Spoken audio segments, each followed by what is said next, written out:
Ngayong araw guys, sa wakas, napaandar na nga pala namin ngayon yung nabili namin tricycle na ireregalo namin kay Mingming. Kaya sa wakas guys, hindi na maiinggit sa amin si Mingming dahil meron na siya ngayon magagamit na pang long ride at pwede niya na rin gamitin pamasada. Grabe, sobrang tulin pa guys oh.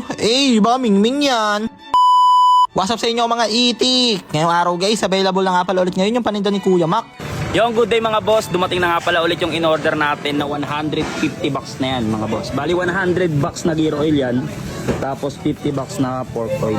Sa mga naubusan dyan, meron na ulit tayong stock. Binababa na natin. Dami-dami yan.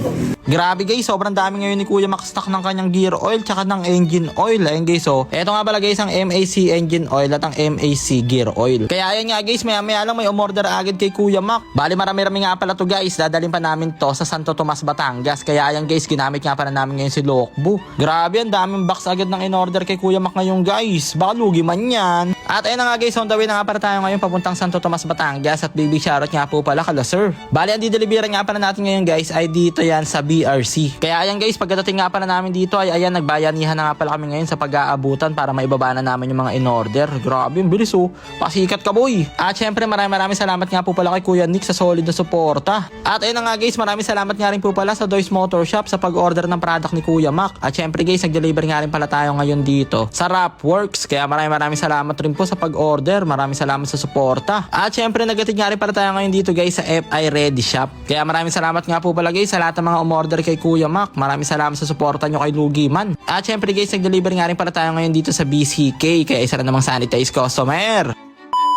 At ayun na nga guys, after nga pala natin matapos lahat ng deliver ay ayan, dinala na nga pala natin ngayon dito sa motor shop ni Kuya Mac yung nabili namin na tricycle ni Mingming. Bali nabili nga pala namin to guys ang second hand, tapos medyo na stock na siya, pero ayos pa naman to dati guys bago siya masira. Tsaka ang kagandahan dito guys, running condition naman siya basta itutulak mo lang. Pero syempre guys, dahil regalo nga pala natin to kay Mingming at iso-surprise natin siya kapag ibibigay na natin to, naisip namin guys na mas maganda na gumagana na muna to or umaandar na siya bago namin ibigay kay Mingming, para talaga nga naman gagamitin niya na lang or ipampapasada niya na lang. Pero depende pa rin naman kay Mingming guys kung gusto niya ba tong ipamasada or pang long ride, or pwede niya rin gamitin pantinda kapag magtitinda sila ng balot penoy ni Jessica. Marami guys, maraming pwedeng gawin dito si Mingming. Huwag niya lang isanla. Pero ayan guys, syempre papaganahin na nga pala muna natin to ngayon para talaga nga namang masaya si Mingming kapag binigay na natin to sa kanya. Madali lang din naman paanda rin to guys. Ayun o, mga 67 na hatak lang ni Baron, tapos ayan, pinulikat na siya. Kaya ayan guys, tamang 20 kalikot nga pala ngayon si Baron dito. Bali may ginalaw-galaw lang sila sa makina, sa karburador. Tapos yung gulong guys, syempre pinalitan na nga rin pala natin ng bago. Dahil warak na rin guys yung dati niyang gulong. Pero ngayon guys, dahil bago na yan, talagang ready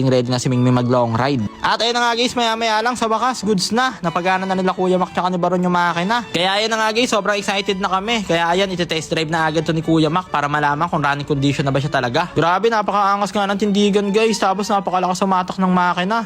Kaya talaga nga namang mukhang hindi mabibitin si Mingming dito guys. Hindi sila magtutulak ni Jessica. Grabe, napakatuling guys oh. Baka Mingming yan. Pero syempre guys, marami pa nga pala kami ayusin dito at i-repair para talaga nga namang safe si Mingming sa long ride. Pero sa ngayon guys, dahil nasayang na naman namin 3 minutes ang buhay nyo, kaya hanggang dito na lang muna. Maraming salamat sa panonood guys. I love you all.